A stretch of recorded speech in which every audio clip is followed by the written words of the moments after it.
Hi guys, in today's video I will show you exactly how to find the SWIFT code of the public bank which you are going to need to send and receive the international payments. So first of all, you need to come here on the official website of the public bank, which is pbebank.com. Over here, simply use the search bar on the top right hand corner of the screen, then simply search for SWIFT code.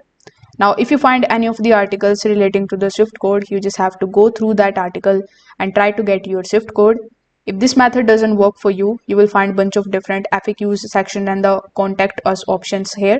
So you can just simply go through the contact us option and you can try to contact to the bank's customer support team.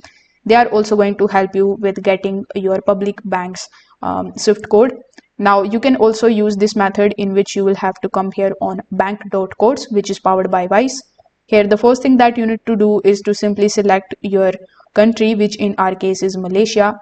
After that you need to select your bank, which in our case is the public bank.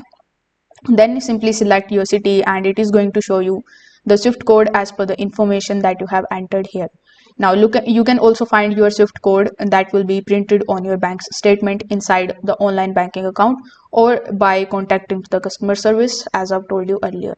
If this video helped you out, make sure that you like this video and subscribe to the channel. Thanks for watching.